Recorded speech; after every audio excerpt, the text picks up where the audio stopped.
Bonjour et bienvenue, c'est le Climat en question, le podcast pour prendre le temps de s'interroger et de répondre à toutes vos questions sur les climats d'hier, d'aujourd'hui et de demain. Aujourd'hui, on s'intéresse à la COP15 consacrée à la biodiversité. C'est le coup d'envoi attendu pour une planète qui ne peut plus attendre. Le marathon de la COP15 est officiellement parti. Les représentants du monde entier sont réunis pendant 2 semaines pour stopper le déclin du vivant. L'objectif, c'est de protéger 30% des terres et des mers avant 2030 et de fixer un calendrier pour y parvenir. Le bilan des actions de la Convention des Nations Unies sur la biodiversité est très mitigé. Aucun des objectifs de la dernière décennie n'ont été atteints, alors que plus d'1 million d'espèces sont menacées d'extinction et 75% de la surface terrestre a déjà été altérée par l'homme.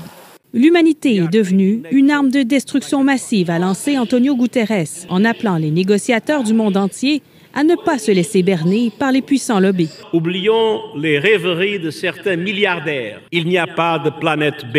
Comme le rappelle le secrétaire général des Nations Unies, il n'y a pas de planète B. Ça pourrait être un slogan pour une COP climat, ça l'a d'ailleurs déjà été par le passé, mais il s'exprime là à l'occasion de la COP 15 consacrée à la biodiversité. Dans l'épisode d'aujourd'hui, on va connecter les sujets climat et biodiversité, en tentant de présenter un état des lieux de la crise de la biodiversité aujourd'hui, et de vous expliquer quelles sont les attentes de cette COP 15 qui commence à Montréal. Pour cela, je suis comme d'habitude avec Gilles Ramstein, paléoclimatologue, et Sylvestre Huette, journaliste scientifique. Bonjour Sylvestre et Gilles. Bonjour. Et nous aurons le plaisir de recevoir en deuxième partie d'épisode un chercheur spécialiste de ces questions de biodiversité, Philippe Grandcola. Mais pour commencer, je me tourne vers toi Sylvestre pour nous en dire un peu plus sur cette conférence onusienne, cette COP 15 de son nom entier, conférence des parties à la Convention sur la diversité biologique. Alors, quels sont les points communs avec la COP 27 ? Pourquoi est-ce qu'on parle également de COP ? De quoi est-ce qu'il s'agit exactement ? Alors, c'est la 15e conférence des parties, c'est cela que signifie COP, des pays qui ont signé la Convention sur la biodiversité. Une conférence, c'est simplement la réunion des délégations gouvernementales des pays signataires de la Convention. Et ça remonte en fait, cette convention, à 1992, lors de la conférence de l'ONU sur l'environnement, qui a donné lieu à la fameuse Convention climat, qui est très bien connue, mais également à 2 autres conventions moins popularisées, l'une sur la désertification et une autre sur la protection de la biodiversité. L'objectif majeur de la Convention sur la biodiversité, c'est, selon son texte, la conservation de la diversité biologique, l'utilisation durable de ces éléments et le partage juste et équitable des avantages découlant de l'exploitation des ressources génétiques. Alors, presque tous les pays de la planète ont signé et ont ratifié par leur parlement cette convention, à l'exception notable des États-Unis, qui ont signé mais n'ont toujours pas ratifié par le Congrès cette convention parce qu'ils s'opposent justement aux dispositions sur les droits de propriété intellectuelle sur les biotechnologies et les organismes génétiquement modifiés. Bon, en gros, les États-Unis veulent n'avoir aucune limite dans la marchandisation du vivant et l'usage commercial des biotechnologies, et c'est pour ça que ce pays n'a toujours pas ratifié la convention. Donc dans les 2 cas, il s'agit bien de COP, c'est-à-dire donc de réunion des pays qui font partie de ces différentes conventions, mais dans un cas, il s'agit de la convention climat, et dans le cas présent de la COP 15, il s'agit de la convention pour la biodiversité. Mais quand même, qu'est-ce qui fait qu'on parle tellement plus des COP climat que des COP biodiversité ? Alors c'est vrai que la discussion semble moins intense sur la Convention pour la biodiversité que pour celle sur le climat, comme le montre le fait d'ailleurs qu'on n'en est qu'à la 15e conférence des parties, donc c'est que la 15e fois que tous les pays se réunissent pour discuter de cette convention et de sa mise en œuvre. Pourquoi ? C'est probablement, à tort ou à raison d'ailleurs, parce que les pays pauvres voient moins que c'est un sujet sur lequel ils ont avantage à négocier très intensément avec les pays riches. Pour les pays pauvres, la Convention climat, maintenant, est très bien comprise de ce point de vue. Parce que ils peuvent se dire que si les pays pauvres, les populations pauvres souffrent du changement climatique, c'est évidemment de la faute de ceux qui ont le plus émis de gaz à effet de serre, et donc des pays riches. Cela veut dire que les pays pauvres peuvent, et les populations pauvres peuvent espérer que les riches payent pour compenser les dégâts que le changement climatique dont ils sont responsables provoque chez les pays pauvres. Pour la crise de la biodiversité, c'est beaucoup plus compliqué de tenir cette ligne. Surtout que les pays pauvres en croissance démographique se retrouvent en position d'accuser lorsqu'ils déforestent, par exemple, pour faire face à leurs besoins alimentaires ou pour trouver des produits d'exportation, forestiers ou agricoles, susceptibles de leur fournir des devises indispensables pour s'acheter des produits manufacturés ou l'énergie sur le marché mondial. De sorte que le moteur principal des négociations sur le climat est beaucoup moins efficace pour la biodiversité. Et pourtant, c'est un outil nécessaire, justement, si l'on veut coordonner l'action mondiale, soit pour les espaces comme les eaux internationales où il n'y a pas de juridiction nationale, soit pour aider les pays pauvres à protéger une partie de leurs espaces naturels encore riches en biodiversité, tout en trouvant des solutions à leurs problèmes économiques et sociaux. Il faut éviter absolument les postures moralisatrices, totalement incompréhensibles par les populations pauvres, ne pas nier leurs besoins, qui ne peuvent être satisfaits sans une utilisation de ressources naturelles. Et n'oublions pas que les pays riches donnent évidemment le mauvais exemple, avec une artificialisation parfois totale de leur territoire, des pertes massives de biodiversité, qui sont souvent masquées par des zones de réserve ou de parcs naturels qui fonctionnent un peu comme une sorte de luxe de riches qui sert d'alibi, tandis que nous pillons massivement les ressources naturelles, notamment les forêts, dans les pays pauvres, la plupart du temps tropicaux. On va revenir sur cette question complexe de la protection de la biodiversité tout en gardant en tête la justice environnementale et puis la solidarité internationale. Mais je voudrais me tourner vers toi, Gilles, pour avoir ton point de vue de scientifique, puisque toi, en tant que paléoclimatologue, tu travailles surtout sur le climat, mais évidemment, tu te retrouves assez souvent à travailler aussi avec des spécialistes de la biodiversité. Alors, quel lien intrinsèque il y a entre climat et biodiversité? Et pourquoi c'est important aussi de regarder ces deux sujets ensemble? En fait, le sujet du climat et de la biodiversité sont intrinsèquement liés à cause de la fulgurance du changement climatique. C'est-à-dire que le climat varie tellement rapidement que les niches écologiques, à la fois végétales et animales, sont perturbées et que un certain nombre d'animaux et un certain nombre de plantes se trouvent dans des situations où elles sont plus tout à coup et très rapidement plus adaptées à leur environnement local. Et donc elles doivent soit migrer, soit mourir. Et c'est vraiment cette fulgurance en fait du changement climatique qui fait que la biodiversité est très impactée. Et ce changement climatique va entraîner des effets irréversibles sur la biodiversité, des espèces qu'on peut perdre à tout jamais, là où, à l'inverse, pour le réchauffement climatique, en diminuant nos émissions, on peut encore agir pour infléchir la trajectoire des changements à venir. Ça, c'est donc à la fois un point commun, une différence, je dirais, entre climat et biodiversité.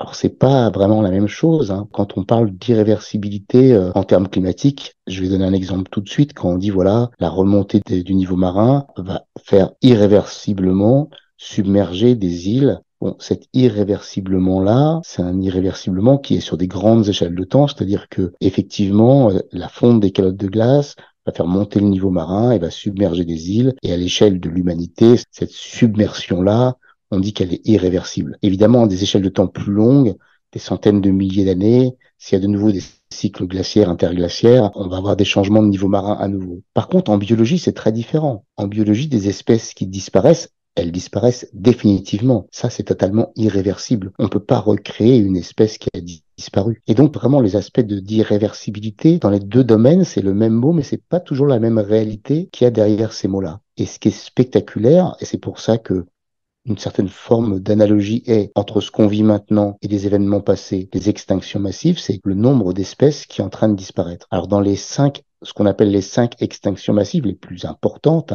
la plus importante de tout, c'est l'extinction qui a eu lieu entre le Permien et le Trias, c'est l'éradication d'un très très grand nombre d'espèces à la fois animales et végétales. Mais c'est exactement ce qu'on est en train de vivre dans certaines espèces, en particulier chez les insectes, mais pas que chez les insectes.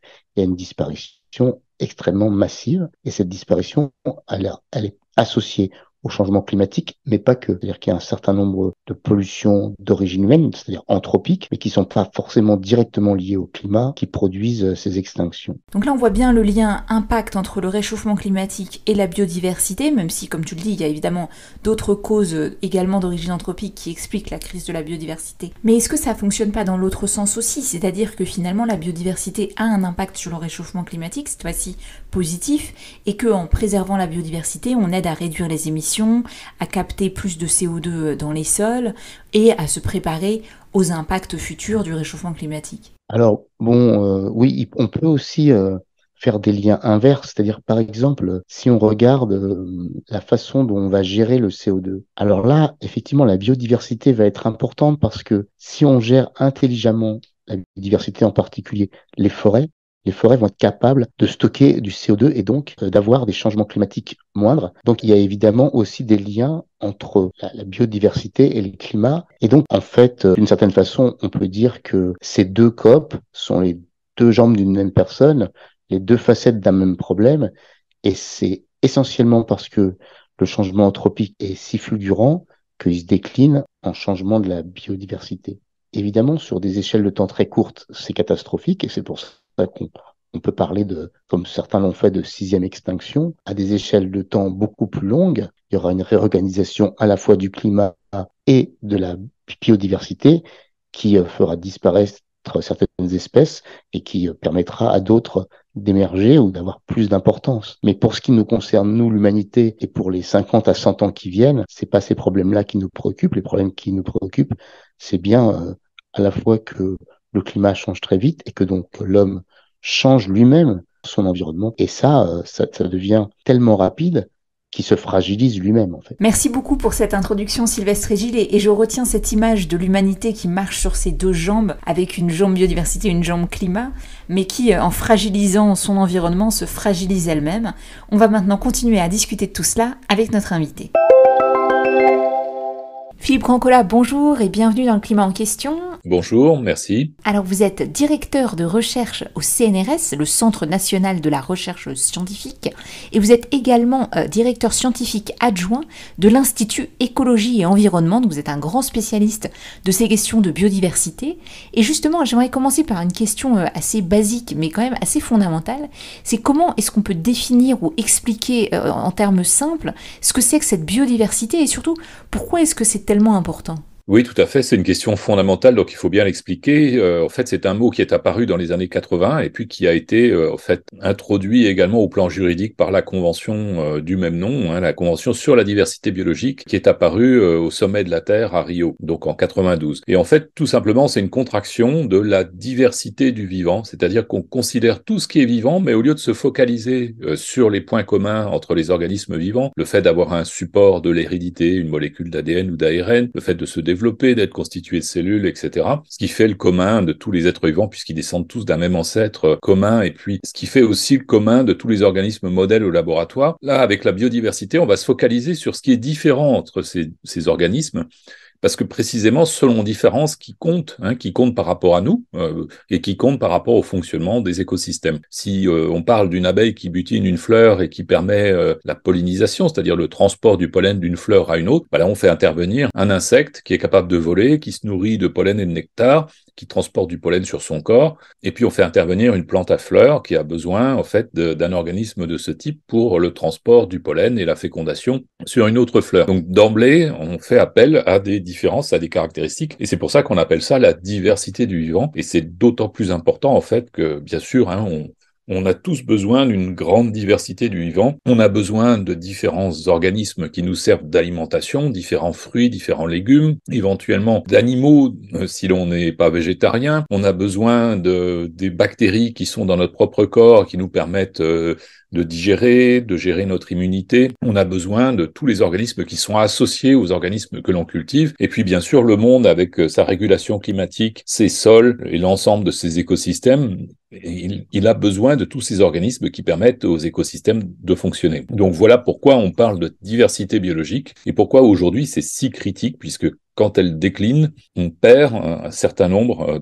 d'aspects de fonctionnement qui nous sont indispensables. Donc on comprend bien pourquoi la diversité entre les espèces et même au sein des espèces est fondamentale, y compris peut-être surtout pour notre survie à nous en tant qu'êtres humains. Mais on connaît pourtant aujourd'hui une crise de la biodiversité. On entend souvent des chiffres apocalyptiques sur le nombre d'espèces qui disparaissent chaque année. Est-ce que vous pouvez nous décrire en quelques minutes quelle est la situation actuelle et comment on peut caractériser cette crise de la biodiversité ? Oui, tout à fait. Alors la crise, en fait, on sait qu'elle existe depuis plusieurs décennies déjà, comme beaucoup de problèmes environnementaux, ils ont été dénoncés très tôt, mais elle a commencé à rentrer dans la culture collective à partir des années 80-90, quand on a commencé, années 2000 même, quand on a commencé notamment à parler de crise de 6e extinction, et quand elle a fini par être diagnostiquée, synthétisée par des rapports de plateformes internationales. Et donc, une crise, c'est tout simplement une crise d'extinction, c'est un moment dans de multiples populations populations d'organismes, les disparitions, les morts, en fait, excèdent les naissances. Et donc, à partir de là, les effectifs de ces populations déclinent. Et s'il y a de multiples déclins qui sont concomitants chez différentes espèces, on parle de crise. Alors, c'est arrivé par le passé au cours des temps géologiques. Tout le monde connaît la crise Crétacé-Tertiaire qui a été contemporaine, voire liée à la disparition des dinosaures. Il y a d'autres crises antérieures qui ont été encore plus sévères, mais ces crises se déroulaient sur des millions d'années et les périodes de récupération avec l'apparition des espèces au cours de l'évolution biologique se sont elles-mêmes aussi déroulées sur des millions d'années. Ce qui caractérise la crise actuelle, en fait, c'est qu'on est dans une situation où le taux d'extinction, tel qu'il est évalué par les écologues, en fait, est 1000 fois supérieur à un taux d'extinction résiduel, c'est-à-dire à ce qui se passerait en matière d'extinction spontanée si les humains n'avaient pas des activités destructives sur les écosystèmes. Puis d'autre part, ce qui caractérise aussi la crise actuelle, c'est qu'on a en fait des taux d'extinction qui sont plusieurs milliers de fois supérieurs au taux d'extinction des crises géologiques. Si on veut résumer les choses, on peut dire que la crise d'aujourd'hui va beaucoup plus vite que les crises crétacé-tertiaires ou ordoviciens. On est vraiment dans une situation où l'homme exerce de telles pressions sur les espèces et les écosystèmes qu'il y a une destruction généralisée de tous ces organismes. Merci beaucoup pour cet aperçu et on voit que dans la crise de la biodiversité, il y a un autre point commun avec la crise climatique, puisque dans les épisodes du climat en question, on s'est souvent interrogé pour savoir si la crise climatique actuelle avait connu des équivalents par le passé, s'il y avait déjà eu des réchauffements, etc.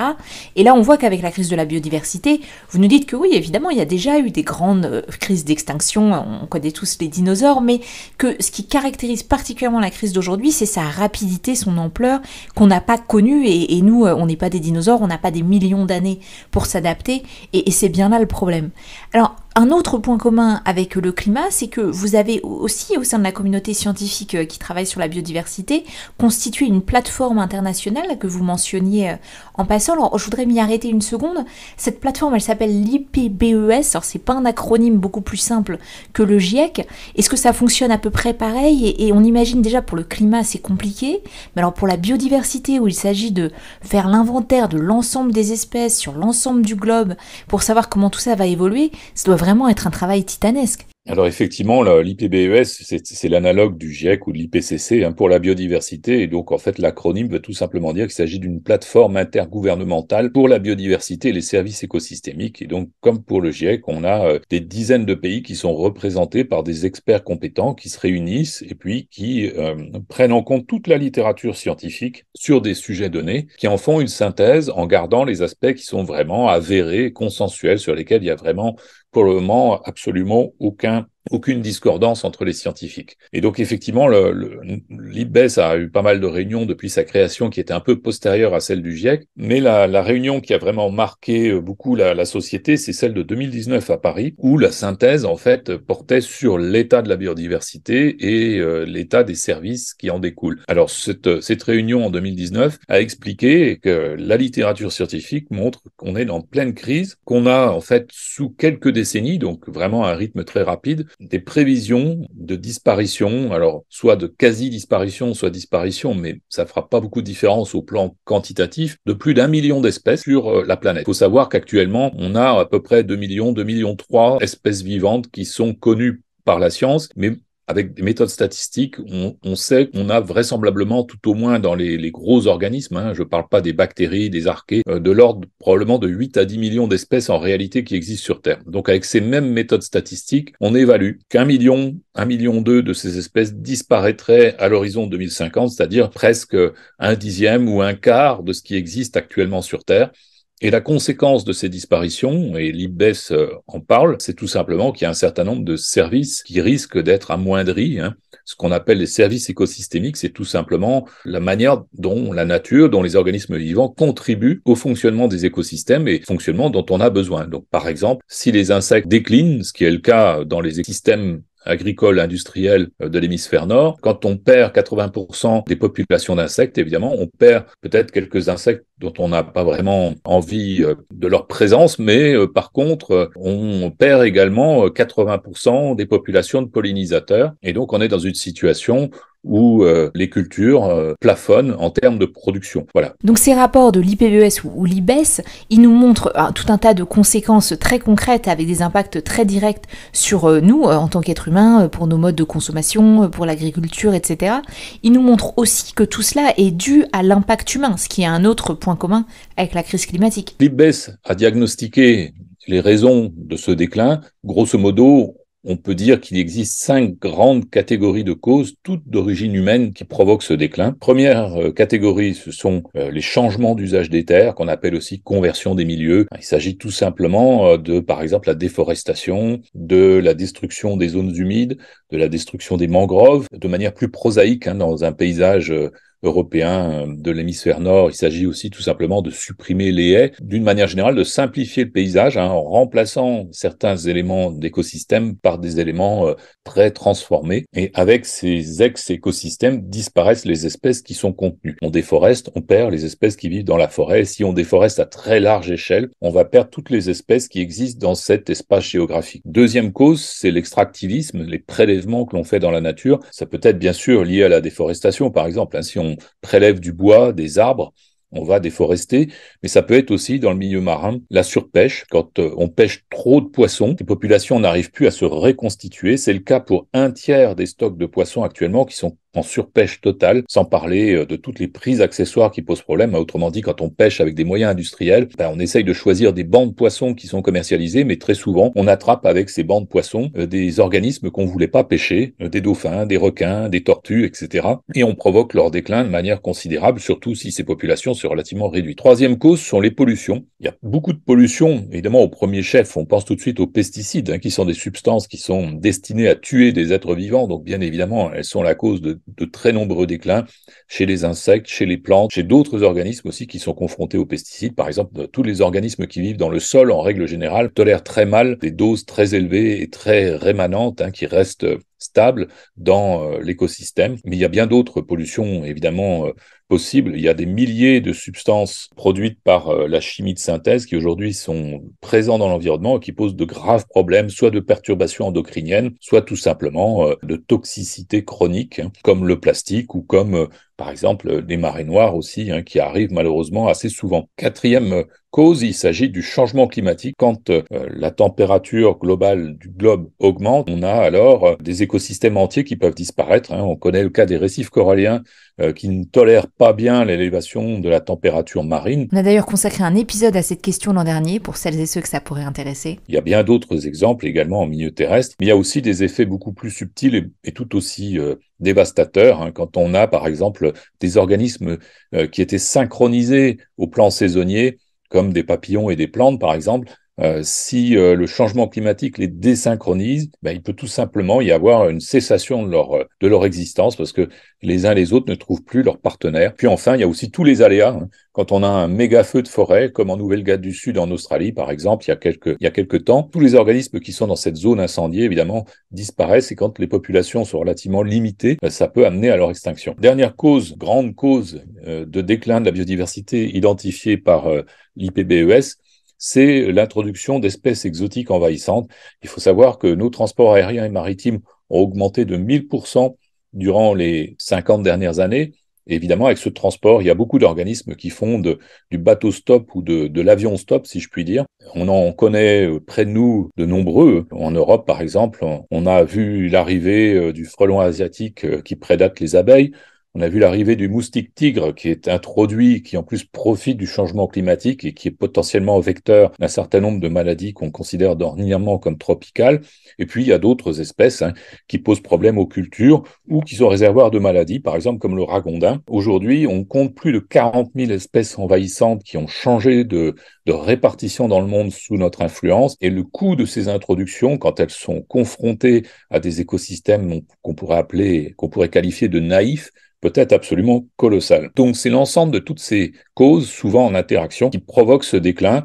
et ce que l'on appelle cette crise d'extinction. Donc là, c'est assez clair, on voit bien, vous les avez décrits en détail, les différentes façons plus ou moins directes par lesquelles l'homme impacte de façon négative la biodiversité. Je voudrais maintenant qu'on vienne à un aspect qui est parfois un petit peu moins clair, qui est de savoir qu'est-ce qu'on peut faire pour protéger la biodiversité. C'est quoi des politiques publiques, des actions en faveur de la biodiversité? Et je reprends les parallèles avec le climat.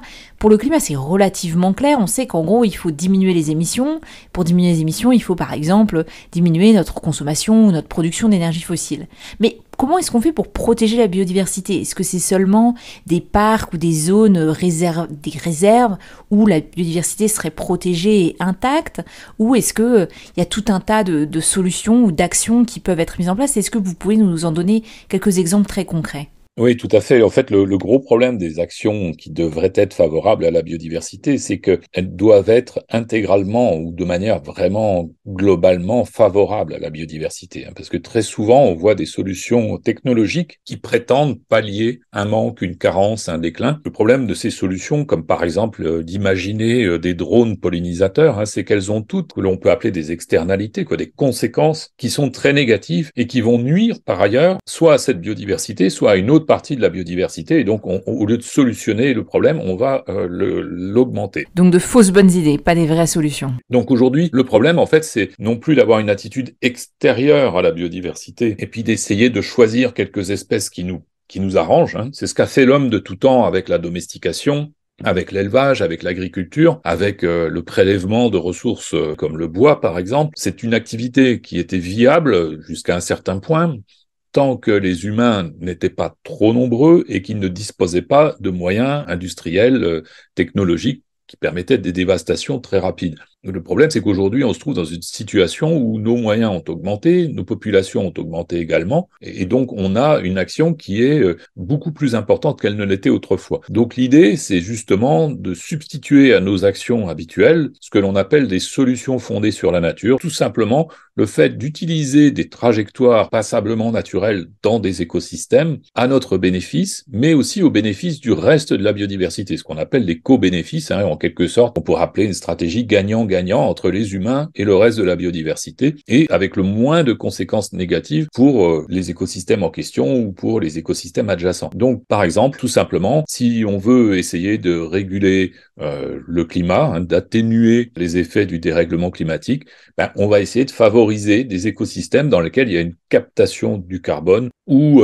des effets qui vont contre des émissions de certains gaz à effet de serre. Donc typiquement, par exemple, on peut planter des systèmes forestiers. Un système forestier en bon état, en règle générale, il absorbe à peu près autant qu'il émet, et donc il a un solde qui est, en termes d'émissions de carbone, qui est neutre, voire dans certains cas légèrement positif, en particulier si on n'exploite pas la forêt avec un turnover trop important, mais qu'on laisse finalement les arbres vieillir. De la même manière, s'ils vieillissent, ils peuvent transmettre ce stock à d'autres organismes vivants dans le sol. Et donc, l'ensemble de cet écosystème, qui va se développer tout seul, si on lui laisse la possibilité de le faire, va être une solution puissante pour capter du carbone. Donc, typiquement, le simple fait de laisser un certain nombre d'espaces avoir leur propre trajectoire naturelle avec des écosystèmes qui fonctionnent, ça nous permet d'abord de s'assurer qu'il y a de la biodiversité qui se trouve au milieu de ces systèmes, qu'elle survit naturellement, avec un taux d'extinction peut exister, mais qui va pas dépasser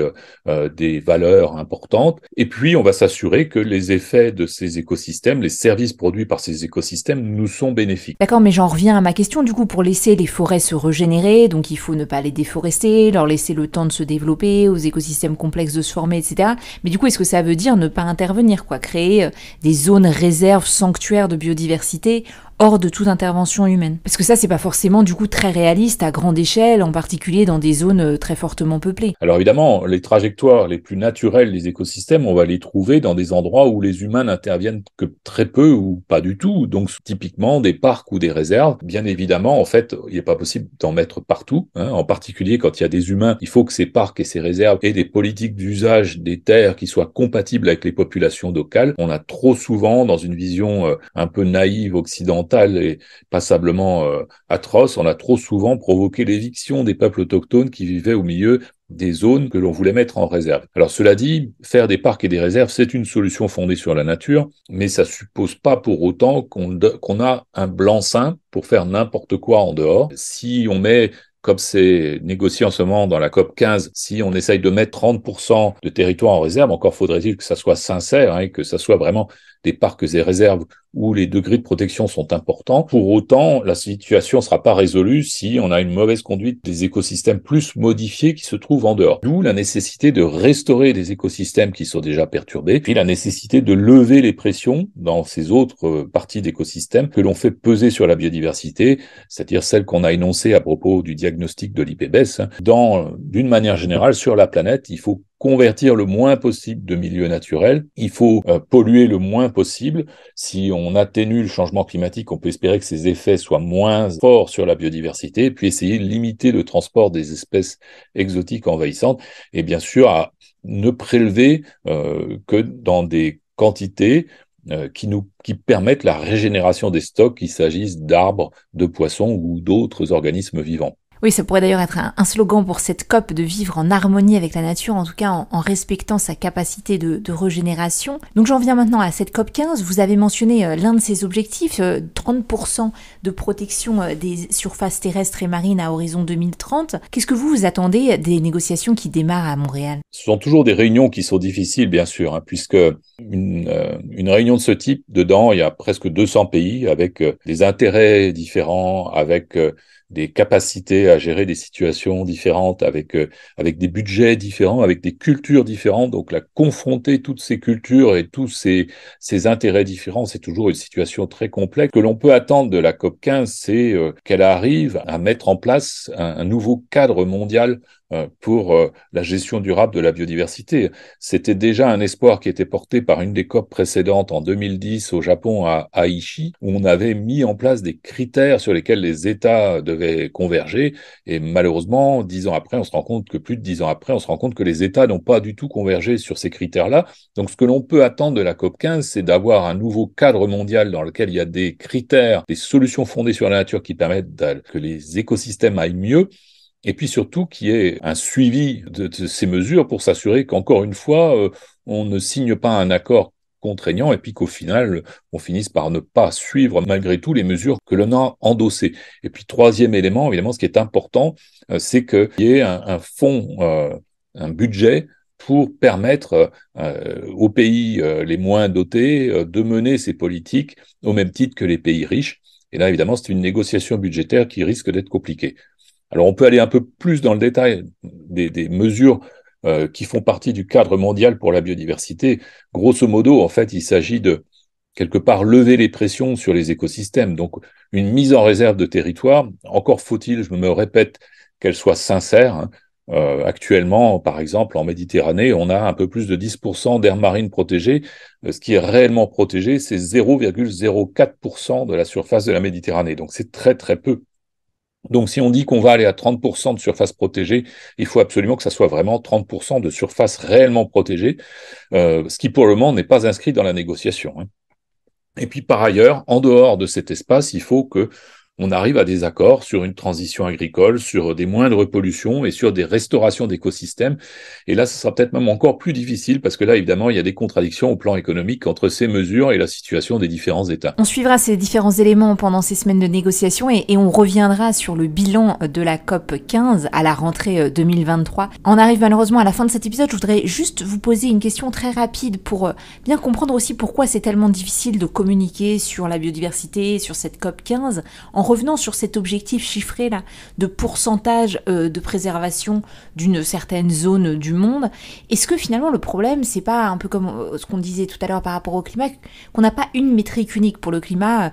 On a parfois débattu dans les épisodes du climat en question, c'est pas idéal d'avoir l'objectif des 2 degrés ou 1,5, mais enfin en tout cas avoir cet indicateur de température globale moyenne, ça permet quand même de bien comprendre les choses, d'avoir un objectif auquel on peut se référer.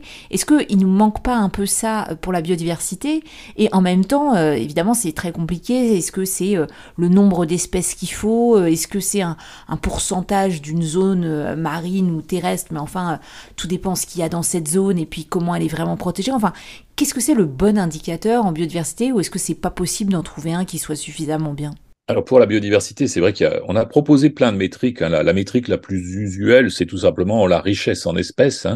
C'est quand on dit qu'un endroit est riche, par exemple dans des zones intertropicales, on pense assez naïvement peut-être que cet endroit est digne d'intérêt. Il y a beaucoup d'autres métriques qui sont proposées et qui sont sans doute beaucoup plus intéressantes. Ce sont des métriques finalement à la fois d'originalité de cette biodiversité locale, mais aussi de ces aspects fonctionnels qui permettent aux écosystèmes de fonctionner. Ce que propose la COP probablement au final, ce seront des pourcentages de terres qui seront protégées ou des pourcentages de terres qui seront restaurées, et puis probablement un montant financier concernant une sorte de fonds mondial qui permettra à des États moins riches de mener une politique de conservation cohérente.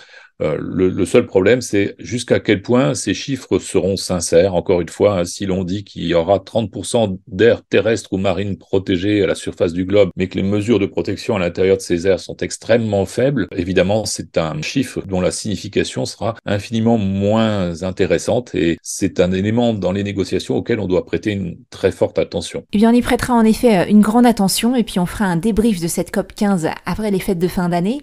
Merci beaucoup en tout cas à Philippe Brancola d'avoir été notre invité aujourd'hui, et comme d'habitude, un grand merci à Alexandre Carrier, Fabrice Sétifier et Karim Baldé pour leur coup de main pour réaliser tous ces épisodes de podcast du climat en question, ainsi qu'à Clémence Sundon pour la musique originale de ce podcast fait maison. Et si vous aimez le climat en question, n'hésitez pas à nous retrouver sur les plateformes de podcast ainsi que sur les réseaux sociaux. On est sur Facebook, Twitter, Instagram, YouTube. Vous pouvez également nous contacter par email, leclimatenquestion avec un s @ecomail.fr. À très vite pour de nouveaux épisodes.